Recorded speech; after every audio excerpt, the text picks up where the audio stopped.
Shri S Gopalakrishnan, പ്രിയ മിത്രം Gopi, S Madhavan, Sudheesh, Subhash ഉൾപ്പെടെയുള്ള ബഹുമാന്യരെ, സുഹൃത്തുക്കളെ, ആശയവിനിമയത്തിൻ്റെ ഒരു ചെറിയ പ്രശ്നം മൂലം ഞാനൊരു പ്രഭാഷണം നടത്തണമെന്ന് ഉദ്ദേശിച്ചല്ല ഇവിടെ വന്നത്. അത് എൻ്റെ ഭാഗത്തു നിന്നുണ്ടായ ഒരു പ്രശ്നമാണെന്ന് തോന്നുന്നു. സംഘാടകരെ അറിയിച്ചിരുന്നെങ്കിലും തിരക്കിനിടയിൽ ഞാനത് മനസ്സിലാക്കിയത് ഞാനും ശ്രീ എസ് ഗോപാലകൃഷ്ണനും തമ്മിലുള്ളൊരു സംഭാഷണം എന്ന നിലയിലായിരുന്നു. അപ്പോൾ ഒരു പ്രഭാഷണം നടത്താൻ ഉദ്ദേശിച്ചല്ല ഇവിടെ എത്തിയത്. ഇവിടെ പറഞ്ഞപ്പോഴാണ് ഞാനൊരു വിഷയത്തെ ആസ്പദമാക്കിയിട്ടുള്ള പ്രഭാഷണമാണ് നടത്തേണ്ടത് എന്ന് പെട്ടെന്ന് തിരിച്ചറിഞ്ഞത്. അപ്പോൾ അതൊരു പ്രശ്നമാണ്. രണ്ടാമത്തെ കാര്യം, അവസാനം ഒരു വിഷയത്തെക്കുറിച്ച് പ്രഭാഷണം നടത്തിയത് സ്പീക്കറായിരിക്കുമ്പോഴാണ്. അതിനുശേഷം പിന്നെ ഇന്നേ വരെ ഒരു വിഷയത്തെക്കുറിച്ചും ഒരു പ്രഭാഷണവും നടത്തിയിട്ടില്ല. ഒരു പ്രഭാഷണവും നടത്താവുന്ന സാഹചര്യത്തിലുമല്ല. എന്തായാലും ഇപ്പോൾ ഒരു നടുക്കടലിലെടുത്ത് എറിയപ്പെട്ടതുപോലെയാണ്. ഇനിയിപ്പോൾ നീന്തി കയറാൻ പറ്റുമെന്ന് നോക്കാം. രണ്ടിലൊന്നാണല്ലോ സംഭവിക്കുക. ഗാന്ധിയുടെ അധികാര വികേന്ദ്രീകരണവും, എന്തായിരുന്നു വിഷയം പറഞ്ഞത്? രാഷ്ട്രീയത്തിലും ഭരണത്തിലും ഗാന്ധിയുടെ അധികാര വികേന്ദ്രീകരണം എന്നതാണ് എനിക്ക് നിശ്ചയിച്ചിട്ടുള്ള വിഷയം. ഇന്നത്തെ ഇന്ത്യൻ സാഹചര്യത്തിന്റെ പ്രത്യേകത അമിതമായ കേന്ദ്രീകരണത്തിൻ്റെതാണ്. ഗാന്ധിയുടെ വികേന്ദ്രീകരണം എന്ന ആശയത്തിന്റെ നേർവിപരീത ധ്രുവത്തിലേക്ക് ഇന്ത്യ അതിവേഗം സഞ്ചരിച്ചു കൊണ്ടിരിക്കുകയാണ്. അതിന്റെ അടിസ്ഥാനം ഇന്ന് ഇന്ത്യയിൽ ഭരണകൂട അധികാരത്തെ നിർണയിക്കുന്ന പ്രത്യയശാസ്ത്രമാണ്. ആ പ്രത്യയശാസ്ത്രം കേന്ദ്രീകരണത്തിൽ അധിഷ്ഠിതമായിട്ടുള്ളതാണ്. വികേന്ദ്രീകരണം എന്ന ആശയത്തെ നിരാകരിക്കുന്നതാണ്. ചെറുതിനെ മുഴുവൻ തള്ളിക്കളയുന്നതുമാണ്. ഇപ്പൊ ഗോൾവാൾക്കറുടെ വിചാരധാരയാണല്ലോ ഹിന്ദുത്വ പ്രത്യയശാസ്ത്രത്തിന്റെ തന്നെ വിചാരധാര. ഗോൾവാൾക്കർ വിചാരധാരയിലും അതുപോലെ ബിയോർ അവർ നേഷൻഹുഡ് ഡിഫൈൻഡ് എന്ന പുസ്തകത്തിലും എന്താണ് ഹിന്ദു രാഷ്ട്രസങ്കല്പം എന്ന് വ്യക്തമാക്കുന്നുണ്ട്. ആ രാഷ്ട്രസങ്കല്പം യാഥാർത്ഥ്യമാക്കാനാണ് കഴിഞ്ഞ ഒരു നൂറ്റാണ്ടായി RSS ശ്രമിച്ചുകൊണ്ടിരിക്കുന്നത്. 2025 എന്ന് പറഞ്ഞാൽ RSS ഉണ്ടായതിൻ്റെ 100ാം വാർഷികമാണ്. ഒരു നൂറ്റാണ്ടായിട്ട് ശ്രമിച്ചുകൊണ്ടിരിക്കുന്നത്. 2014 മുതൽ ഭരണകൂടാധികാരത്തെ ഉപയോഗിച്ചും ശ്രമിക്കുന്നത് ഇന്ത്യ എന്ന രാഷ്ട്രസങ്കല്പത്തെ പുനർനിർവചിക്കാനാണ്. യഥാർത്ഥത്തിൽ രണ്ട് രാഷ്ട്രവീക്ഷണങ്ങൾ തമ്മിലുള്ള ഏറ്റുമുട്ടലുകൾക്കൊടുവിൽ സ്വാതന്ത്ര്യലബ്ധിയോടുകൂടി മതനിരപേക്ഷ ജനാധിപത്യ രാഷ്ട്രവീക്ഷണത്തിനുണ്ടായ മേൽക്കൈയാണ് ഇന്ത്യയെ ഒരു ആധുനിക മതനിരപേക്ഷ ജനാധിപത്യ രാഷ്ട്രമാക്കി മാറ്റിയത്. സ്വാതന്ത്ര്യ സമരത്തിന്റെ ചരിത്രം എടുത്താൽ 1920 മുതൽ രണ്ട് രാഷ്ട്രവീക്ഷണങ്ങൾ തമ്മിലുള്ള ഏറ്റുമുട്ടലുണ്ട്. അതിലൊന്ന് മതനിരപേക്ഷ ജനാധിപത്യ രാഷ്ട്രവീക്ഷണമാണ്, മറ്റൊന്ന് മതാധിഷ്ഠിത രാഷ്ട്രവീക്ഷണമാണ്. മതാധിഷ്ഠിത രാഷ്ട്രവീക്ഷണം ഹിന്ദു രാഷ്ട്രവീക്ഷണവുമുണ്ട്, ഒപ്പം ഇസ്ലാമിക രാഷ്ട്രവീക്ഷണവുമുണ്ട്. അതാണ് ഒടുവിൽ വിഭജനത്തിലേക്ക് തന്നെ എത്തിച്ചത്. മതനിരപേക്ഷ ജനാധിപത്യ രാഷ്ട്രവീക്ഷണം ദേശീയ പ്രസ്ഥാനം മുന്നോട്ട് വെച്ചതാണ്. അതിനകത്ത് ഇടതുപക്ഷമുണ്ട്. നേതൃത്വം കൊടുത്തത് ഗാന്ധി, നെഹ്റു ഒക്കെ നയിക്കുന്ന കോൺഗ്രസ് ആണ്. അതിൽ തന്നെ ഉൾപ്പിരിവുകളുണ്ട്. മതനിരപേക്ഷ ജനാധിപത്യ രാഷ്ട്രവീക്ഷണത്തെ ഒരു ചുവടുകൂടി മുന്നോട്ട് കൊണ്ടുപോയി മതനിരപേക്ഷ ജനാധിപത്യ സോഷ്യലിസ്റ്റ് രാഷ്ട്രവീക്ഷണം എന്ന സങ്കല്പം ഇടതുപക്ഷം മുന്നോട്ട് വെച്ചു. സെക്യുലർ ഡെമോക്രസിയോട് യോജിച്ചുകൊണ്ട് തന്നെ ഒരു ചുവടുകൂടി മുന്നോട്ട് കൊണ്ടുപോകാൻ ഈ സംഘർഷം 1920 മുതൽ തീവ്രമായി നടക്കുന്നുണ്ട്. ആ സംഘർഷത്തിന്റെ ഒടുവിലാണ് ഗാന്ധിയുടെ വധം നടക്കുന്നത്. പക്ഷേ ആത്യന്തികമായി മേൽക്കൈ കിട്ടിയത് മതനിരപേക്ഷ ജനാധിപത്യ രാഷ്ട്രവീക്ഷണത്തിനാണ്.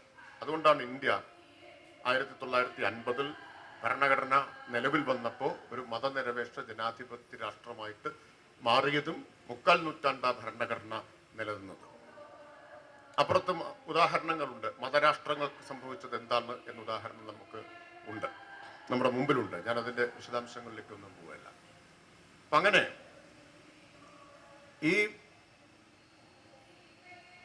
ഈ രാഷ്ട്രസങ്കല്പം പക്ഷേ RSS അവിടെ ഉപേക്ഷിക്കുന്നില്ല. ഗാന്ധിവധത്തിന് ശേഷം അല്പം പിന്നാക്കം മാറേണ്ടി വന്നുവെങ്കിലും, ഏതാനും ചുവടുകൾ പിന്നിലേക്ക് വെക്കേണ്ടി വന്നുവെങ്കിലും അവര് അതീവ രഹസ്യമായി അല്ലെങ്കിൽ ഗൂഢമായി പരോക്ഷമായി ഈ പരിശ്രമങ്ങൾ തുടർന്നുകൊണ്ടേയിരുന്നു. അതിൽ അവരുടെ ക്ഷമയെ, ദീർഘവീക്ഷണത്തെ, അതിസൂക്ഷ്മമായ ആസൂത്രണത്തെ അംഗീകരിക്കാതിരിക്കാൻ വയ്യ. അങ്ങേയറ്റം ക്ഷമയോടുകൂടി അതിസൂക്ഷ്മമായ ആസൂത്രണം ചെയ്തുകൊണ്ട് ഇന്ത്യ എന്ന രാഷ്ട്രസങ്കല്പത്തെ ഉള്ളിൽ നിന്ന് തുരന്നെടുക്കാൻ RSS അധികാരത്തിന്റെ പുറത്ത്, ഔപചാരികമായ അധികാരത്തിലില്ലല്ലോ, അതിന് പുറത്ത് നിന്ന് ദീർഘകാലം നടത്തിയിട്ടുള്ള ശ്രമങ്ങളുണ്ട്. 2014 RSSന് നേരിട്ട് ഭരണകൂടാധികാരത്തിൽ നിയന്ത്രണം കിട്ടി. 2014 തെരഞ്ഞെടുപ്പ് സ്വതന്ത്ര ഇന്ത്യയുടെ ചരിത്രത്തിൽ ഏറ്റവും നിർണായകമായൊരു തെരഞ്ഞെടുപ്പായിട്ട് മാറി. നിർണായകമായൊരു ഷിഫ്റ്റിന് കാരണമായി. കാരണം അതുവരെയൊക്കെ ഏത് ഗവൺമെന്റ് ഇന്ത്യ ഭരിക്കണം എന്നതായിരുന്നു തെരഞ്ഞെടുപ്പിൽ ചർച്ച ചെയ്തിരുന്നത്. 2014 തെരഞ്ഞെടുപ്പ് ഇന്ത്യ ഏത് തരത്തിലുള്ള രാഷ്ട്രമായി മാറണം എന്ന് നിർണയിച്ചൊരു തെരഞ്ഞെടുപ്പാണ്.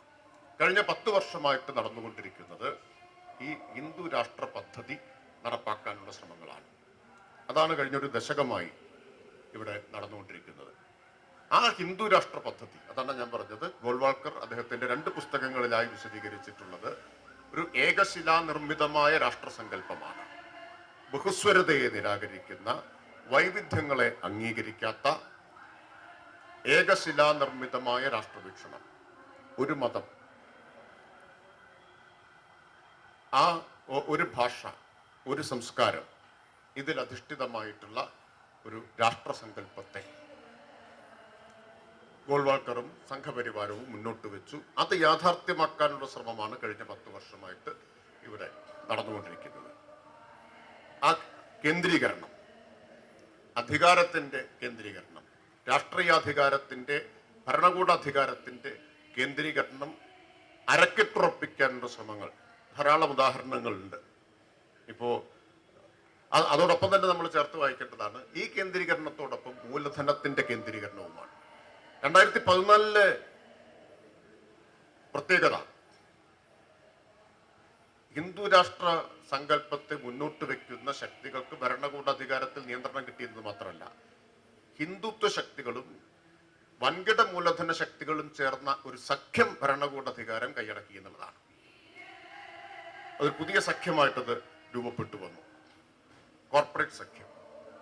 വൻകിട മൂലധനത്തിന്റെ കേന്ദ്രീകരണത്തിനും സാന്ദ്രീകരണത്തിന്റെയും സൃഷ്ടിയാണ്.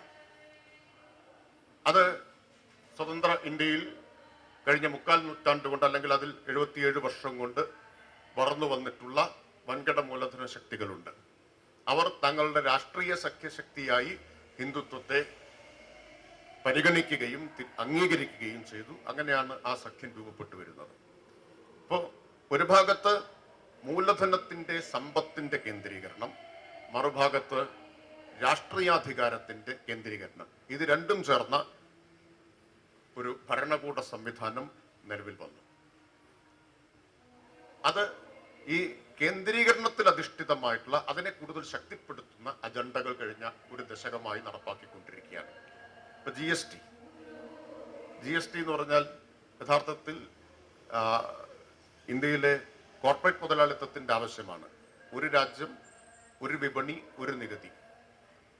ഇത് കോർപ്പറേറ്റ് മുതലാളിത്തത്തിന്റെ താല്പര്യങ്ങൾക്ക്, അവരുടെ വർഗ താല്പര്യങ്ങൾ സംരക്ഷിക്കാനുള്ള ഒരു മുദ്രാവാക്യമായിരുന്നു, ഒരാശയമായിരുന്നു. അത് ഹിന്ദുത്വ ശക്തികൾക്ക് വളരെ സ്വീകാര്യമാണ്. അങ്ങനെ സ്വീകാര്യമാവുന്നതിൽ ഒട്ടും അതിശയവും തോന്നേണ്ട കാര്യമില്ല. കാരണം 1 ടാക്സ് 1 നേഷൻ 1 മാർക്കറ്റ് എന്നത് ഒരു രാജ്യം, ഒരു മതം, ഒരു സംസ്കാരം എന്നതുമായിട്ട് വളരെ എളുപ്പത്തിൽ പൊരുത്തപ്പെട്ടു പോകുന്നതാണ്. ഈ വർഗ താല്പര്യങ്ങൾ വളരെ എളുപ്പത്തിൽ ഹിന്ദുത്വത്തിന്റെ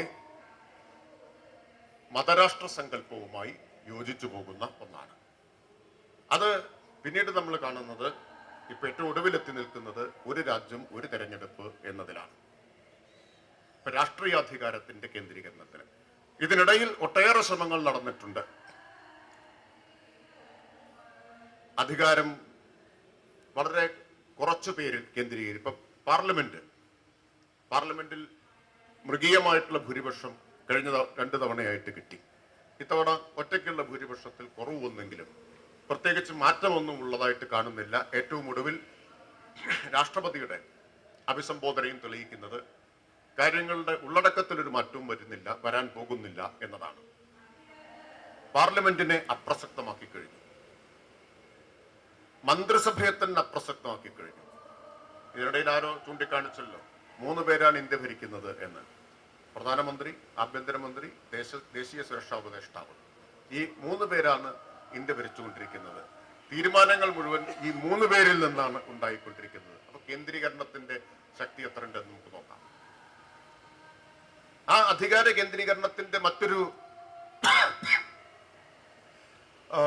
രൂപം നമുക്ക് കാണാൻ കഴിയുന്നത് ഭരണഘടനാ സ്ഥാപനങ്ങളെ മുഴുവൻ ദുർബലപ്പെടുത്തുന്നതിനാണ്. പാർലമെന്റിനെ ദുർബലപ്പെടുത്തി കഴിഞ്ഞു, അതുപോലെ തെരഞ്ഞെടുപ്പ് കമ്മീഷനെ ദുർബലപ്പെടുത്തി കഴിഞ്ഞു, ജുഡീഷ്യറിയെ എങ്ങനെ ദുർബലപ്പെടുത്തി എന്നുള്ളത് നമ്മൾ കണ്ടുകൊണ്ടിരിക്കുകയാണ്. ഏറ്റവും ഒടുവിൽ ചന്ദ്രചൂഡിന്റെ CJI കാലാവധി കഴിഞ്ഞപ്പോൾ ഒരു അതിഗംഭീരമായ വിശകലനം വന്നത് ഞാൻ ഓർമ്മിക്കുകയാണ്. അത് ഏതൊരു ലീഗൽ ജേണലിലാണ് വന്നത്. വളരെ ദീർഘമായ ഗംഭീരമായിട്ടുള്ള വിശകലനം വന്നിരുന്നു. എങ്ങനെയാണ് പൊതുവിൽ പലരും നേരത്തെ തെറ്റിദ്ധരിച്ചിരുന്ന ഒരു വളരെ ആധുനികമായിട്ടുള്ള വീക്ഷണമുള്ള സമ്മർദ്ദങ്ങൾക്കൊക്കെ വഴങ്ങാത്ത ഒരു ചീഫ് ജസ്റ്റിസ് ആയിരിക്കും എന്നെല്ലാവരും പ്രതീക്ഷിച്ച ചന്ദ്രചൂഡിന്റെ കാലാവധി സമീപകാല ഇന്ത്യയുടെ സുപ്രീം കോടതിയുടെ ചരിത്രത്തിൽ ഏറ്റവും പ്രതിലോമകരമായ ഒരു കാലയളവായിട്ട് മാറിയത് എങ്ങനെ എന്ന് അതിഗംഭീരമായിട്ട് വിശകലനം ചെയ്തുകൊണ്ടുള്ള ഒരു ലേഖനം പഠനം തന്നെ വന്നത് വായിച്ചത് ഓർമ്മിക്കുകയാണ്. ഇപ്പൊ ജുഡീഷ്യറിയെ വരുതിയിലാക്കി കഴിഞ്ഞു. ഇപ്പൊ ജുഡീഷ്യറിയുടെ അധികാരം, ഇലക്ഷൻ കമ്മീഷന്റെ അധികാരം, പാർലമെന്റിന്റെ അധികാരം, എല്ലാ അധികാരങ്ങളും ഭരണകൂടത്തിൽ കേന്ദ്രീകരിച്ചു. ഭരണകൂടത്തിന്റെ ആകെ അധികാരം ഏതാനും പേരിൽ കേന്ദ്രീകരിച്ചു. ഇത് നമുക്ക് എല്ലാ മേഖലയിലും കാണാൻ പറ്റും. ഇപ്പൊ ദേശീയ വിദ്യാഭ്യാസ നയം വന്നു. ദേശീയ വിദ്യാഭ്യാസ നയം വന്നപ്പോഴും ഈ കേന്ദ്രീകരണമാണ്. ഒരു രാജ്യം, ഒരു സംസ്കാരം, ഒരു മതം എന്ന് പറയുന്നത് പോലെ ഒരു രാജ്യം, ഒരു സിലബസ്. അതാണ് ഇന്ത്യ പോലെ വൈവിധ്യമുള്ള ഒരു രാജ്യത്ത് എങ്ങനെയാണ് ഏകീകൃതമായ ഒരു സിലബസ് സാധ്യമാവുക? ഒരു രാജ്യം, ഒരു സിലബസ്. യൂണിവേഴ്സിറ്റി ഗ്രാന്റ്സ് കമ്മീഷന്റെ മുകളിൽ ഒരു ഹയർ എഡ്യൂക്കേഷൻ ഇൻസ്റ്റിറ്റ്യൂട്ട് അല്ലെങ്കിൽ അതുപോലെ എന്തോ HCI എന്നാണ് ഒരു സംവിധാനം ഉണ്ടാക്കുന്നത്. UGCക്ക് മുകളിലായിട്ട് അധികാരത്തെ കേന്ദ്രീകരിക്കുകയാണ് ചെയ്യുന്നത്. അപ്പോൾ അധികാര കേന്ദ്രീകരണം, അമിതമായ അധികാര കേന്ദ്രീകരണമാണ് കഴിഞ്ഞ 10 വർഷത്തിനിടയിൽ ഇന്ത്യയിൽ ഹിന്ദുത്വ കോർപ്പറേറ്റ് സഖ്യത്തിന്റെ കീഴിൽ നടന്നുകൊണ്ടിരിക്കുന്നത്. ഇത് ഗാന്ധിയൻ ദർശനങ്ങളുടെ നേർവിപരീതമാണ്. അങ്ങനെ ആവുന്നതിൽ അത്ഭുതമല്ല. കാരണം ഗാന്ധിയൻ ദർശനത്തെ നിരാകരിക്കുന്ന പ്രത്യയശാസ്ത്രമാണല്ലോ ഹിന്ദുത്വത്തിന്റെ പ്രത്യയശാസ്ത്രം എന്ന് പറയുന്നത്. ഗാന്ധി മുന്നോട്ട് വെച്ച ആശയം എന്താണ്? ഗാന്ധി മുന്നോട്ട് വെച്ചത് വികേന്ദ്രീകരണം എന്നത് മാത്രമല്ല, സ്വരാജ് എന്ന ആശയമാണ് മുന്നോട്ട് വെച്ചത്. ഗാന്ധിയുടെ സ്വരാജ് എന്ന് പറഞ്ഞാൽ അത് ജനാധിപത്യത്തിന്റെ, യഥാർത്ഥമായ ജനാധിപത്യത്തിന്റെ സാക്ഷാത്കാരമാണ് സ്വരാജ് എന്നത്. യഥാർത്ഥ ജനാധിപത്യത്തെ സാക്ഷാത്കരിക്കുന്ന ഒരു സങ്കല്പമായിട്ടാണ് സ്വരാജ് മുന്നോട്ട് വെക്കുന്നത്. സ്വരാജിന്റെ അടിസ്ഥാനം എന്താണ്? അടിസ്ഥാനം യൂണിറ്റ് ഗ്രാമങ്ങളാണ്. ഗ്രാമങ്ങൾ, സ്വയം സമ്പൂർണമായിട്ടുള്ള ഗ്രാമങ്ങൾ എന്ന സങ്കല്പം അദ്ദേഹം മുന്നോട്ട് വെച്ചു. ആ ഗ്രാമങ്ങളെ ഒരർത്ഥത്തിൽ സ്വാശ്രയ റിപ്പബ്ലിക്കുകളായിട്ടാണ്, കൊച്ചു കൊച്ചു റിപ്പബ്ലിക്കുകളായിട്ടാണ് ഗാന്ധി അതിനെ മുന്നോട്ട് വെച്ചത്. അവ അതിന് മുകളിലുള്ള ഭരണ യൂണിറ്റുകളുമായി തുല്യതയിൽ അധിഷ്ഠിതമായിട്ടൊരു ബന്ധം പുലർത്തും എന്നാണ് അദ്ദേഹം വിഭാവനം ചെയ്തത്. എന്നാൽ ഇപ്പോ നമ്മൾ കാണുന്നത് അധികാര വികേന്ദ്രീകരണം എന്ന ആശയത്തെ പാടെ തള്ളിക്കളയുന്നതാണ്. നേരത്തെ പറഞ്ഞ ഭരണകൂടാധികാരത്തിന്റെ കേന്ദ്രീകരണം മാത്രമല്ല, പ്രത്യക്ഷത്തിൽ തന്നെ എങ്ങനെയാണ് ഇന്ത്യയിലെ പഞ്ചായത്ത് രാജ് സംവിധാനത്തെ ദുർബലപ്പെടുത്തിക്കൊണ്ടിരിക്കുന്നത് എന്നും കാണാൻ പറ്റും. നേരിട്ട് പഞ്ചായത്തുകളെ നിയന്ത്രിക്കാനുള്ള നടപടികളാണ് കേന്ദ്ര സർക്കാർ ഇപ്പോൾ സ്വീകരിച്ചുകൊണ്ടിരിക്കുന്നത്. തദ്ദേശ സ്ഥാപനങ്ങളെ നേരിട്ട് നിയന്ത്രിക്കുക, ഭരണഘടനാപരമായിട്ട് തദ്ദേശ സ്ഥാപനങ്ങൾക്ക് കൊടുക്കേണ്ട വിഹിതം ഈ ഭരണഘടനാപരമായിട്ടുള്ള മാൻഡേറ്റ് ഉള്ളതാണ് ഫിനാൻസ് കമ്മീഷൻ എന്നത്. ഫിനാൻസ് കമ്മീഷന്റെ ശുപാർശകളെ തന്നെ അട്ടിമറിച്ചുകൊണ്ടിരിക്കുക, ഇതൊക്കെ സംഭവിച്ചുകൊണ്ടിരിക്കുകയാണ്. ഇപ്പൊ സെൻട്രൽ ഫിനാൻസ് കമ്മീഷന്റെ ഗ്രാന്റ് ഭരണഘടനാപരമായിട്ട് അവകാശപ്പെട്ടതാണ് തദ്ദേശ സ്ഥാപനങ്ങൾക്ക്, ഇന്ത്യയിലാകെയുള്ള തദ്ദേശ സ്ഥാപനങ്ങൾക്ക്. അത് ഫിനാൻസ് കമ്മീഷൻ ശുപാർശ ചെയ്ത് കഴിഞ്ഞാൽ കൊടുക്കാൻ കേന്ദ്ര ഗവൺമെന്റിന് ബാധ്യതയുണ്ട്.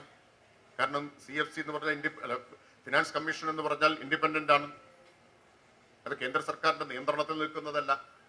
പക്ഷേ ഇപ്പൊ ഉണ്ടായിട്ടുള്ള അനുഭവം എന്താണെന്ന് ചോദിച്ചാൽ, സെൻട്രൽ ഫിനാൻസ് കമ്മീഷന്റെ ശുപാർശ പ്രകാരമുള്ള ഗ്രാന്റ് കൊടുക്കണമെങ്കിൽ കേന്ദ്ര ധനകാര്യ വകുപ്പിലെ ഒരു അഡീഷണൽ സെക്രട്ടറി പുറപ്പെടുവിച്ച സർക്കുലറിന് വിധേയമായിട്ടാണ് എന്ന സ്ഥിതി വന്നിരിക്കുകയാണ്. Finance secretary, additional secretary, finance secretary പോലും അല്ല, പുറപ്പെടുവിച്ച ഒരു സർക്കുലർ എന്താണ്? ആ സർക്കുലർ പറഞ്ഞിരിക്കുന്നു, 14ാം ധനകാര്യ കമ്മീഷൻ നിങ്ങൾക്ക് തന്ന പൈസയുടെ അൺസ്പെൻഡ് ബാലൻസ് 10% താഴെയാണെങ്കിൽ മാത്രമേ 15ാം ധനകാര്യ കമ്മീഷന്റെ ശുപാർശ പ്രകാരമുള്ള പൈസ തരൂ. അങ്ങനെ പറയാൻ യാതൊരു അധികാരമില്ല. കാരണം ഫിനാൻസ് കമ്മീഷൻ ഭരണഘടനാധിദത്തമായിട്ടുള്ള അധികാരമുള്ളതാണ്. ഫിനാൻസ് കമ്മീഷന്റെ ശുപാർശ ഗവൺമെന്റ് അംഗീകരിച്ചു കഴിഞ്ഞാൽ അത് നടപ്പാക്കാൻ ബാധ്യതയുണ്ട്. അപ്പോഴാണ് ഇത്തരത്തിലുള്ള പിൻവാതിലൂടെ അതിനെ തന്നെ അട്ടിമറിക്കുന്നത്. വേറൊരു തരത്തിൽ പറഞ്ഞ ഇലക്ഷൻ കമ്മീഷനെ ദുർബലപ്പെടുത്തുന്നത് പോലെ ഫിനാൻസ് കമ്മീഷൻ ദുർബലപ്പെടുത്താൻ വേറൊരു അനുഭവം അടുത്ത കാലത്ത് ഉണ്ടായല്ലോ. നേരത്തെ ഫിനാൻസ് കമ്മീഷന്റെ ചെയർമാനായിരുന്ന ഒരാൾ സി സുബ്രഹ്മണ്യമാണെന്ന് തോന്നുന്നു, അദ്ദേഹം പറഞ്ഞല്ലോ, ഫിനാൻസ് കമ്മീഷനെ സ്വാധീനിക്കാൻ പ്രധാനമന്ത്രി നേരിട്ട് വന്നതിനെ കുറിച്ച്, സംസ്ഥാനങ്ങൾക്കുള്ള വിഹിതം കുറയ്ക്കണം എന്ന് ഫിനാൻസ് കമ്മീഷനോട് ആവശ്യപ്പെടാൻ പ്രധാനമന്ത്രി നേരിട്ട് വന്നതിനെ കുറിച്ച് ഉള്ള വെളിപ്പെടുത്തലുണ്ടായി. ഫിനാൻസ് അതിൽ അംഗമായിരുന്ന ഒരാളാണ് വെളിപ്പെടുത്തിയത്. എന്നാൽ ഭാഗ്യവശാൽ ചെയർമാൻ അതിന് വഴങ്ങിയില്ല എന്നാണ് പറഞ്ഞത്.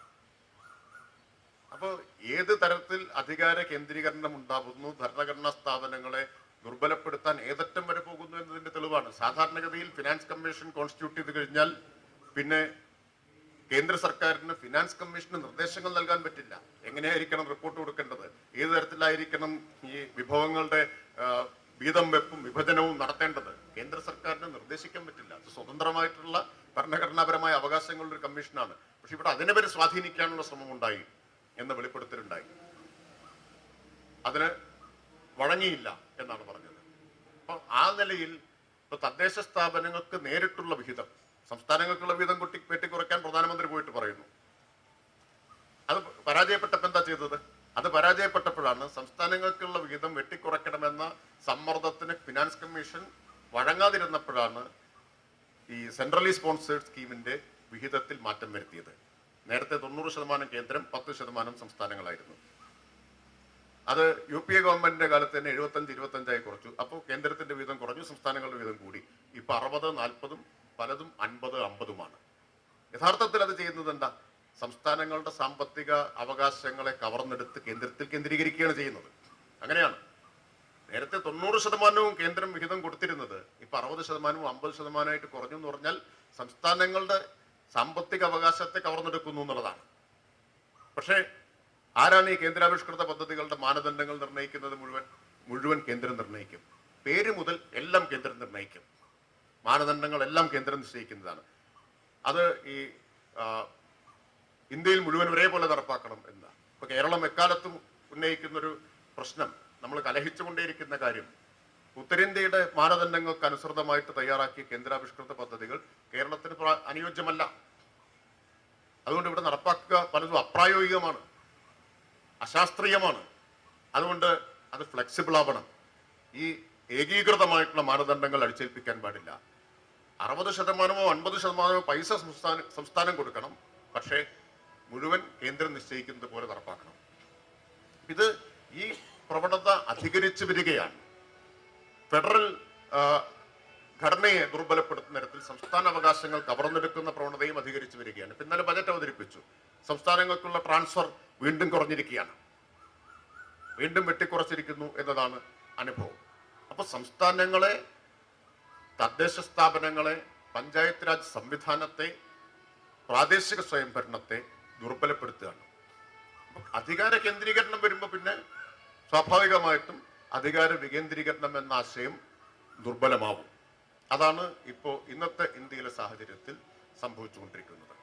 അപ്പം അതിനെതിരായിട്ടുള്ള ചെറുത്തുനിൽപ്പിൽ അധികാര വികേന്ദ്രീകരണം എന്ന ആശയത്തെ ഉയർത്തിപ്പിടിക്കുക എന്നതാണ് ഇന്ന് ചെയ്യാനുള്ളത്.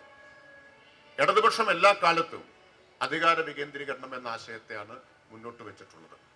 അത് പൂർണ്ണമായും ഗാന്ധിയുടെ ആശയങ്ങൾ മാത്രമാണ്, അല്ലെങ്കിൽ അത് തന്നെയാണ് എന്നല്ല. അതിനെ, ഗാന്ധിയുടെ ആശയങ്ങളെ മുന്നോട്ട് കൊണ്ടുപോവുകയാണ് ഇടതുപക്ഷം ചെയ്തിട്ടുള്ളത്. ഇപ്പോൾ കേരളത്തിൽ 1957 EMSന്റെ ഗവൺമെന്റ് വന്നപ്പോൾ ആദ്യം ചെയ്തത് ഒരു ഭരണപരിഷ്കാര കമ്മീഷനെ നിയോഗിക്കുകയാണ്. ആ ഭരണപരിഷ്കാര കമ്മീഷന്റെ അധ്യക്ഷൻ മുഖ്യമന്ത്രി തന്നെയായിരുന്നു. EMS ആയിരുന്നു ഭരണപരിഷ്കാര കമ്മീഷന്റെ അധ്യക്ഷൻ. ആ ഭരണപരിഷ്കാര കമ്മീഷനാണ് നമ്മുടെ തദ്ദേശ സ്ഥാപനങ്ങൾക്ക്, പഞ്ചായത്തുകൾക്കുള്ള അധികാരങ്ങളെ സംബന്ധിച്ച് അവർക്ക് സ്റ്റാഫിനെ കൈമാറേണ്ടതിനെ കുറിച്ച്, ആസൂത്രണവും സ്കീമുകളുടെയും നടത്തിപ്പിനൊക്കെ സ്റ്റാഫിനെ കൈമാറുന്നത് സംബന്ധിച്ചൊക്കെയുള്ള വളരെ നിർണായകമായിട്ടുള്ള ശുപാർശകൾ പുറപ്പെടുവിച്ചത് EMS അധ്യക്ഷനായിട്ടുള്ള ഒന്നാം ഭരണപരിഷ്കാര കമ്മീഷനാണ്. അപ്പോൾ ഇന്ത്യയിലെ അധികാര വികേന്ദ്രീകരണത്തിൽ ഏറ്റവും നിർണായകമായിട്ടുള്ളൊരു ചുവടുവെപ്പ് നടത്തിയത് 57 EMS നേതൃത്വം കൊടുത്ത ഗവൺമെന്റാണ്. നേരിട്ട് EMS തന്നെ വ്യക്തിപരമായി ആ ഭരണപരിഷ്കാര കമ്മീഷനെ നയിക്കുകയും ഈ ശുപാർശകൾ മുന്നോട്ട് വയ്ക്കുകയും ചെയ്തു. ഇപ്പൊ ജില്ലാടിസ്ഥാനത്തിലൊരു കാഡർ, ആ കാഡറിന്റെ ഭാഗമായിട്ട് പഞ്ചായത്ത് എക്സിക്യൂട്ടീവ് ഓഫീസർ, അതുപോലെ തന്നെ ഗ്രാമസേവകൻ, ഇങ്ങനെയുള്ള തസ്തികകളൊക്കെ സൃഷ്ടിച്ച് health officer, junior health inspector തുടങ്ങിയിട്ടുള്ള തസ്തികകളൊക്കെ സൃഷ്ടിക്കുകയും, പഞ്ചായത്തുകൾക്ക് അധികാരം മാത്രം കൈമാറിയാൽ പോരാ, അത് നിർവഹിക്കുന്നതിനുള്ള ജീവനക്കാരും ആവശ്യമാണ്. അങ്ങനെ സൂക്ഷ്മാംശങ്ങളിലേക്ക് പോയിട്ടുള്ള ശുപാർശകൾ ഒന്നാം ഭരണപരിഷ്കാര കമ്മീഷൻ നൽകുകയുണ്ടായി. അത് ഇടതുപക്ഷത്തിന്റെ അധികാര വികേന്ദ്രീകരണത്തോടുള്ള കാഴ്ചപ്പാടിൽ നിന്നുണ്ടായതാണ്. എങ്ങനെയാണ് ആ കാഴ്ചപ്പാട് രൂപപ്പെട്ടു വന്നത്? ആ കാഴ്ചപ്പാട് രൂപപ്പെട്ടു വന്നത് ദേശീയ പ്രസ്ഥാനത്തിന്റെ ഭാഗമായിട്ടും കേരളത്തിൽ ഉയർന്നു വന്ന വർഗപ്രസ്ഥാനങ്ങളുടെ പ്രക്ഷോഭങ്ങളിൽ നിന്നുമൊക്കെ രൂപപ്പെട്ടു വന്നൊരു കാഴ്ചപ്പാടാണ്. കൃഷിഭൂമി കൃഷിക്കാരന് എന്ന മുദ്രാവാക്യം ഉയർത്തിപ്പിടിച്ചുകൊണ്ട് കൃഷിക്കാരുടെ നേതൃത്വത്തിൽ നടത്തിയിട്ടുള്ള സമരങ്ങൾ, കമ്മ്യൂണിസ്റ്റ് പാർട്ടി നേതൃത്വം കൊടുത്തും പ്രചോദിപ്പിച്ചും ഉയർന്നു വന്നിട്ടുള്ള സമരങ്ങൾ, തൊഴിലാളികളുടെ സമരങ്ങൾ, അങ്ങനെ വിവിധ ജനവിഭാഗങ്ങൾ നടത്തിയിട്ടുള്ള സമരങ്ങളിൽ നിന്ന് ഉയർന്നു വന്ന ആശയമാണ് അധികാര വികേന്ദ്രീകരണം എന്നുള്ള ഒരാശയം. അതുകൊണ്ടാണ് ആദ്യമായിട്ട് അധികാരം 57 കിട്ടിയപ്പോൾ കുടിയൊഴിപ്പിക്കൽ നിരോധിക്കുക മാത്രമല്ല, കാർഷിക ബന്ധ നിയമം നടപ്പാക്കുക മാത്രമല്ല ചെയ്തത്, അധികാര വികേന്ദ്രീകരണത്തിനും തുടക്കം കുറിച്ചത്. അത് ഇടതുപക്ഷത്തിന്റെ രാഷ്ട്രീയത്തിന്റെ അഭേദ്യമായിട്ടുള്ള ഭാഗമാണ് എന്നാണ് ഞാൻ ചൂണ്ടിക്കാണിച്ചത്. അതുകൊണ്ടാണ് ഇന്ത്യയിൽ എല്ലാ കാലത്തും അധികാര വികേന്ദ്രീകരണത്തിൽ മാതൃകയായി കേരളത്തെ ചൂണ്ടിക്കാണിച്ചുകൊണ്ടിരിക്കുന്നത്. അതിനെ നിരന്തരം നവീകരിക്കുകയും പുതുക്കുകയും ചെയ്തിട്ടുണ്ട് കേരളത്തിൽ ഇടതുപക്ഷം, അല്ലെങ്കിൽ അതിന് ശ്രമിച്ചിട്ടുണ്ട്. നവീകരിക്കാനും പുതുക്കാനും ശ്രമിച്ചിട്ടുണ്ട്. അധികാര വികേന്ദ്രീകരണത്തെ മുൻനിർത്തിയിട്ടുള്ള പരീക്ഷണങ്ങളെ അത് മുന്നോട്ട് കൊണ്ടുപോകാൻ ഇടതുപക്ഷം ശ്രമിച്ചിട്ടുണ്ട്. ഇപ്പോൾ 90കളുടെ മധ്യത്തിലാണ് ജനകീയാസൂത്രണം എന്ന കാഴ്ചപ്പാട് വെക്കുന്നത്. അതിന് മുമ്പാണ്, തൊട്ട് മുമ്പായിട്ടാണ് 93 കാലഘട്ടത്തിലാണ് പഞ്ചായത്ത് രാജ് നഗരപാലിക നിയമ ഭേദഗതികൾ, ഭരണഘടനാ ഭേദഗതികൾ അവതരിപ്പിക്കുന്നത് പാർലമെന്റിൽ. ആ ഭരണഘടനാ ഭേദഗതികൾ അതിനെ കൂടുതൽ മുന്നോട്ട് കൊണ്ടുപോവുകയാണ് കേരളത്തിലെ ഇടതുപക്ഷ ഗവൺമെന്റ് യഥാർത്ഥത്തിൽ ചെയ്തത്. അധികാരം കൊടുക്കുന്നതോടൊപ്പം വിഭവങ്ങൾ കൂടി തദ്ദേശ സ്ഥാപനങ്ങൾക്ക് കൈമാറുകയും ഒപ്പം ആസൂത്രണ പ്രക്രിയയിൽ ജനങ്ങളെയാകെ പങ്കാളികളാക്കുകയും ചെയ്യുന്നതായിരുന്നു ജനകീയാസൂത്രണം എന്നത്. കേവലം അധികാരം തദ്ദേശ സ്ഥാപനങ്ങൾക്ക് കൊടുക്കുക എന്നുള്ളതല്ല, അധികാരം കൊടുക്കുന്നതോടൊപ്പം വിഭവങ്ങൾ കൈമാറി 40% സ്റ്റേറ്റ് ബജറ്റിന്റെ ഇപ്പോൾ തദ്ദേശ സ്ഥാപനങ്ങളാണ് കൈകാര്യം ചെയ്തുകൊണ്ടിരിക്കുന്നത്. ഇന്ത്യയിൽ ഏറ്റവും ഉയർന്ന വിഹിതം തദ്ദേശ സ്ഥാപനങ്ങൾക്ക് കൊടുക്കുന്നത് കേരളത്തിലാണ്. കഴിഞ്ഞ ദിവസം ലോകബാങ്കിന്റെ ഒരു പഠനം അത് അവതരിപ്പിക്കുകയുണ്ടായി. മന്ത്രി എന്ന നിലയിൽ എൻ്റെ കൂടി മുമ്പിൽ അത് അവതരിപ്പിക്കുകയുണ്ടായി. അത് മുനിസിപ്പൽ ഫൈനാൻസിനെ കുറിച്ചുള്ളതാണ്. ആ പഠനത്തിൽ ഏറ്റവും അത്ഭുതപ്പെടുത്തിയിട്ടുള്ളൊരു കാര്യം, ഏറ്റവും ഉയർന്ന ട്രാൻസ്ഫർ, സ്റ്റേറ്റ് ഫൈനാൻഷ്യൽ ട്രാൻസ്ഫർ സ്റ്റേറ്റിൽ നിന്ന് മുനിസിപ്പാലിറ്റികൾക്ക്, നഗരസഭകൾക്ക് കൊടുക്കുന്നത് കേരളത്തിലാണ്. പക്ഷെ ഒരു പരിമിതി എന്താണെന്ന് വെച്ചാൽ സ്വന്തം വിഭവ സമാഹരണം ഏറ്റവും കുറവും കേരളത്തിലാണ്. അപ്പൊ ആ പരിമിതി അവർ ചൂണ്ടിക്കാണിക്കുന്നുണ്ട്. ഞാൻ ആനുഷംഗികമായിട്ട് അത് പറഞ്ഞു എന്ന് മാത്രമേ ഉള്ളൂ. അപ്പൊ പഞ്ചായത്തിന്, മുനിസിപ്പാലിറ്റിക്ക് മാത്രമല്ല, പഞ്ചായത്തിന്, കോർപ്പറേഷനുകൾക്ക് ഒക്കെ ഏറ്റവും കൂടുതൽ ഫൈനാൻഷ്യൽ ട്രാൻസ്ഫർ നടക്കുന്ന സംസ്ഥാനം കേരളമാണ്. അത് അധികാര വികേന്ദ്രീകരണത്തോടുള്ള കമ്മിറ്റ്മെന്റ് ആണ്. അപ്പൊ വിഭവങ്ങൾ കൊടുക്കുന്നതോടൊപ്പം ഈ ആസൂത്രണത്തിന്റെ പ്രക്രിയയിൽ ജനങ്ങളെയാകെ പങ്കാളികളാക്കി എന്നതാണ് ജനകീയ ആസൂത്രണത്തിന്റെ പ്രത്യേകത. വികേന്ദ്രീകൃതമായ ആസൂത്രണം, ഒപ്പം ജനപങ്കാളിത്തത്തോട് കൂടിയിട്ടുള്ള ആസൂത്രണം. ഇതാണ് ജനകീയ ആസൂത്രണം സൃഷ്ടിച്ച മാറ്റം. അതാണ് അത് രാജ്യത്തെവിടെയും അങ്ങനെ നടപ്പാക്കിയില്ല. തദ്ദേശ സ്ഥാപനങ്ങൾക്ക് അധികാരങ്ങൾ കൊടുത്തു, നേരത്തെ ഉണ്ടായിരുന്നതിനേക്കാൾ കുറച്ചുകൂടി അധികാരങ്ങൾ കിട്ടി എന്നതിനപ്പുറം വലിയ ഒരു മാറ്റം, ജനപങ്കാളിത്തം ഉണ്ടായില്ല. എന്താണ് ഗാന്ധി മുന്നോട്ട് വെച്ച കാഴ്ചപ്പാട്?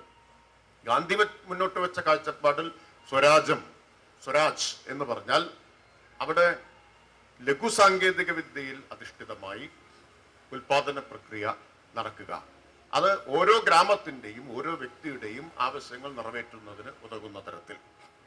ഇതാണ് ഇവിടെ ജനകീയ ആസൂത്രണത്തിലേക്ക് വരുമ്പോൾ അതാത് പ്രദേശത്തെ വിഭവങ്ങളെ കൂടി ഉപയോഗിച്ചുകൊണ്ട് വികസനത്തിന്റെ മുൻഗണനകൾ ജനങ്ങൾ കൂട്ടായി ചർച്ച ചെയ്ത് തീരുമാനിച്ച് ആസൂത്രണ പ്രക്രിയ വിദഗ്ധന്മാർ മാത്രം നടത്താതെ സാമാന്യ ജനങ്ങളുടെ അറിവും അനുഭവങ്ങളെയും കൂടി പ്രയോജനപ്പെടുത്തിയിട്ടുള്ള സാമ്പത്തിക ആസൂത്രണം, അതാണ് ജനകീയ ആസൂത്രണം മുന്നോട്ട് വെച്ചത്. അപ്പൊ 90കളിൽ അത്തരമൊരു ആശയം വരുന്നതിന് കാരണമുണ്ട്. ആ കാരണം 90കളായപ്പോഴേക്കും കേരള വികസന മാതൃകയുടെ പ്രതിസന്ധി കൂടുതൽ പ്രത്യക്ഷമായി വന്നു എന്നതാണ്. ഇപ്പൊ മത്യാസെന്നെയൊക്കെ പോലുള്ള ആളുകൾ ഏറെ പ്രശംസിച്ചിട്ടുള്ളതാണ് കേരള വികസന മാതൃക. എങ്കിലും ആ കേരള വികസന മാതൃകയുടെ പരിമിതികൾ എന്തെല്ലാമാണ് എന്ന് ആദ്യം ചൂണ്ടിക്കാണിച്ചു പുറത്തുനിന്ന് വന്നിട്ടുണ്ട്. പക്ഷെ അത് ഉൾക്കൊള്ളുകയും അത് തിരുത്തേണ്ടതുണ്ട്, ആ പ്രതിസന്ധിയെ മറികടന്ന് മുന്നോട്ട് പോകേണ്ടതുണ്ട് എന്ന് പറഞ്ഞതും EMSനെ പോലുള്ള ആളുകൾ തന്നെയാണ്. അത് ഉൽപാദന മേഖലകളുടെ മുരടിപ്പ്, ഇപ്പോ കേരളം കൈവരിച്ച സാമൂഹിക പുരോഗതിയെ തന്നെ നിലനിർത്തണമെങ്കിൽ കൂടുതൽ സമ്പത്തുൽപാദനം ആവശ്യമായി തീരേണ്ടതിന്റെ പ്രാധാന്യം, ഇതെല്ലാം ചൂണ്ടിക്കാണിച്ചുകൊണ്ടാണ് ജനകീയ ആസൂത്രണത്തിലേക്ക് കൃഷി, അതുപോലെ തന്നെ പ്രാദേശികമായിട്ടുള്ള വ്യവസായ വികസനം തുടങ്ങിയിട്ടുള്ള കാര്യങ്ങൾ, ഉൽപാദന വർധനവ് എന്നൊരാശയം മുന്നോട്ട് വെച്ചിട്ടാണ് ജനകീയ ആസൂത്രണത്തിലേക്ക് പോകുന്നത്. അപ്പോ അധികാര വികേന്ദ്രീകരണം എന്ന കാഴ്ചപ്പാടിനെ എങ്ങനെയാണ് കേരളം പുതുക്കുകയും വിപുലീകരിക്കുകയും ചെയ്തത്? ഇടതുപക്ഷത്തിന്റെ നേതൃത്വത്തിൽ എന്ന് നമുക്ക് കാണാൻ പറ്റും. അത് അവിടെ മാത്രം നിന്നില്ല ഈ ജനപങ്കാളിത്തം എന്നത്. ഇപ്പൊ സമ്പൂർണ്ണ സാക്ഷരതാ യജ്ഞം ജനപങ്കാളിത്തത്തിന്റെ അടിസ്ഥാനത്തിൽ എങ്ങനെ നമുക്ക് വലിയ ലക്ഷ്യങ്ങൾ കൈവരിക്കാൻ കഴിയും എന്ന് തെളിയിച്ചൊന്നാണ്. ആ അധികാര വികേന്ദ്രീകരണത്തിന്റെ തുടർച്ചയായിരുന്നു 98 കുടുംബശ്രീയുടെ രൂപീകരണം. അതിനെ നമ്മൾ ഈ പശ്ചാത്തലത്തിൽ വേണം കാണാൻ. കുടുംബശ്രീ എന്ന് പറഞ്ഞാൽ ഈ പ്രാദേശിക സ്വയം സഹായ സംഘങ്ങളുടെ വിപുലമായ നെറ്റ്വർക്കാണ്. ഓരോ അയൽക്കൂട്ടം കഴിഞ്ഞാൽ വാർഡ് അടിസ്ഥാനത്തിലുള്ള കൂട്ടായ്മ, പഞ്ചായത്ത് അടിസ്ഥാനത്തിലുള്ള കൂട്ടായ്മ, ആ കൂട്ടായ്മകളുടെ ഒരു വിപുലമായ ശൃംഖലയാണ്. ഇന്ന് 46 ലക്ഷം പേർ അതിൽ അണിനിരന്നിട്ടുണ്ട് ആ കുടുംബശ്രീ പ്രസ്ഥാനത്തിൽ. അപ്പോൾ അധികാര വികേന്ദ്രീകരണം മുന്നോട്ട് വെച്ച കാഴ്ചപ്പാടുകളെ സ്ത്രീ ശാക്തീകരണം എന്ന ആശയത്തിലേക്ക് വികസിപ്പിക്കുകയും അതുമായി കണ്ണിചേർക്കുകയും ചെയ്തു എന്നതാണ് കുടുംബശ്രീയുടെ പ്രത്യേകത. കേരളത്തിൽ ജനകീയ ആസൂത്രണം ഉണ്ടായിരുന്നില്ലെങ്കിൽ കുടുംബശ്രീ സംഭവിക്കുമായിരുന്നില്ല. രണ്ടും തമ്മിലുള്ള പാരസ്പര്യം വളരെ പ്രകടമാണ്, വളരെ ശക്തവുമാണ്. അപ്പൊ ഈ നിലയിൽ ഈ വികേന്ദ്രീകരണ പരീക്ഷണങ്ങൾ മുന്നോട്ട് കൊണ്ടുപോയിക്കൊണ്ടിരിക്കുകയാണ്, നിരന്തരം പുതുക്കിക്കൊണ്ടിരിക്കുകയാണ് ഇടതുപക്ഷം ചെയ്യുന്നത്. ഗാന്ധി മുന്നോട്ട് വെച്ച അധികാര വികേന്ദ്രീകരണത്തിൽ അധിഷ്ഠിതമായ സ്വയം സമ്പൂർണ്ണ ഗ്രാമങ്ങളിൽ അധിഷ്ഠിതമായ സ്വരാജ് എന്ന സങ്കല്പം യഥാർത്ഥത്തിൽ അഹിംസയിലും സത്യത്തിലും അധിഷ്ഠിതമായിട്ടുള്ള ഒന്നാണ്. അഹിംസയും സത്യവുമാണ് ഇതിനെ ഏറ്റവും അടിസ്ഥാനപരമായിട്ടുള്ള കാര്യങ്ങൾ എന്ന് കരുതുന്നു. ഇന്ന് നമ്മൾ കാണുന്നത് ഹിംസ, ഭയം, വെറുപ്പ്, അതുപോലെ അസത്യത്തിൻ്റെ ആഘോഷങ്ങൾ, ഇതാണ് നമ്മൾ കണ്ടുകൊണ്ടിരിക്കുന്നത്. സത്യാനന്തര കാലത്ത് ഗാന്ധിയുടെ സത്യാന്വേഷണ പരീക്ഷണങ്ങളെക്കുറിച്ചുള്ള ആലോചനകൾക്ക് വലിയ പ്രസക്തിയുണ്ട്. പലരും കരുതുന്നത് പോലെ ഗാന്ധി അപ്രസക്തനായി തീരുകയല്ല ചെയ്യുന്നത്, അല്ലെങ്കിൽ പലരും പറഞ്ഞുകൊണ്ടിരിക്കുന്നത് പോലെ കൂടുതൽ പ്രസക്തമായി തീരുകയാണ് ചെയ്യുന്നത്. കാരണം ഈ ഗാന്ധി സാങ്കേതിക വിദ്യക്കാകെതിരായിരുന്നു എന്ന് കരുതുന്നതിനേക്കാൾ സാങ്കേതിക വിദ്യയുടെ ഹിംസാത്മകമായിട്ടുള്ള പ്രയോഗങ്ങൾക്കെതിരായിരുന്നു എന്ന് കരുതാനാണ് ഞാൻ ഇഷ്ടപ്പെടുന്നത്. സാങ്കേതിക വിദ്യ വലുത് കേന്ദ്രീകരിക്കുമ്പോൾ ഉണ്ടാവുന്ന ഒരു വലിപ്പമുണ്ടല്ലോ, ആ വലിപ്പം, കേന്ദ്രീകരണം, അത് ബലപ്രയോഗത്തിലേക്ക് നയിക്കും എന്നാണ് ഗാന്ധി കരുതിയിട്ടുള്ളത്. ഇപ്പോൾ ചെറിയ യൂണിറ്റ് ഗ്രാമങ്ങൾ, സ്വയം സമ്പൂർണമായിട്ടുള്ള ഗ്രാമങ്ങൾ, അതിന് ബലപ്രയോഗമില്ലാതെ തന്നെ സഹവർത്തിത്വത്തിലൂടെ നിലനിൽക്കാൻ കഴിയും. എന്നാൽ വലിപ്പം കൂടി വരും തോറും അതിന് നിലനിൽക്കാൻ കഴിയുക ബലപ്രയോഗത്തിലൂടെ മാത്രമാണ്. ഇപ്പം നമ്മൾ കാണുന്നത് എല്ലാത്തിൻ്റെയും വലിപ്പം കൂടുന്നതാണ്, ഭീമാകാരമായിട്ട് മാറിക്കൊണ്ടിരിക്കുന്നതാണ്. അത് ഈ ആഗോളവൽക്കരണത്തിന്റെ കാലഘട്ടത്തിൽ കുത്തകകൾ രൂപപ്പെടുന്നു. എല്ലാ മേഖലകളിലും കുത്തകകളുടെ ആധിപത്യം ഉണ്ടാകുന്നു. ആ കുത്തകാധിപത്യത്തിന്റെ എതിർധ്രുവത്തിലാണ് വികേന്ദ്രീകരണം നിൽക്കുന്നത് എന്ന് നമ്മൾ കാണണം. സമീർ അമീന്റെ വളരെ പ്രസിദ്ധമായിട്ടുള്ള പുസ്തകമാണ് capitalism in the age of globalisation. അതിൽ അദ്ദേഹം ആഗോളവൽക്കരണ കാലത്ത് ലോകത്താകെ രൂപപ്പെട്ട പ്രധാനപ്പെട്ട കുത്തകകളെ കുറിച്ച് പറയുന്നുണ്ട്. അതിലൊന്ന് ഈ പ്രകൃതി വിഭവങ്ങളുടെ മുകളിലുള്ള വൻകിട മൂലധനത്തിന്റെ കുത്തകയാണ്. പ്രകൃതി വിഭവങ്ങളെ മുഴുവൻ കുത്തകയാക്കി വെച്ചിരിക്കുന്നു. അത് ധാതുക്കളാവാം, അത് കൽക്കരിയാവാം, എല്ലാ തരത്തിലും വെള്ളമാവാം, എല്ലാ തരത്തിലുമുള്ള പ്രകൃതി വിഭവങ്ങളെ കുത്തക മൂലധനം നിയന്ത്രിച്ചു വെച്ചിരിക്കുന്നു. മറ്റൊന്ന് മാധ്യമങ്ങൾക്ക് മുകളിലുള്ള കുത്തക ആധിപത്യത്തെക്കുറിച്ചാണ്. പിന്നൊന്ന് വെപ്പൺസ് ഓഫ് മാസ് ഡിസ്ട്രക്ഷൻ, കൂട്ട നശീകരണായുധങ്ങൾക്ക് മുകളിലുള്ള കുത്തകയെക്കുറിച്ചാണ്. ഇങ്ങനെ മൂലധനത്തിന്റെ കുത്തകയെക്കുറിച്ചാണ്. ഇങ്ങനെയുള്ള പല കുത്തകകൾ എങ്ങനെയാണ് ഗ്ലോബലൈസേഷന്റെ കാലത്തെ മുതലാളിത്തത്തിൽ രൂപപ്പെട്ടിരിക്കുന്നത് എന്ന് സമീർ അമീൻ ചൂണ്ടിക്കാണിക്കുന്നുണ്ട്.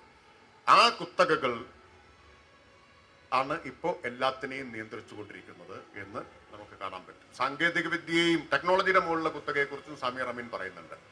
ഇന്ന് ഏറ്റവും വലിയ ഒരു വെല്ലുവിളിയായി മാറുന്നത് സാങ്കേതിക വിദ്യയുടെ മുകളിലുള്ള കുത്തകയാണ്, മൂലധന ശക്തികളുടെ കുത്തകയാണ്.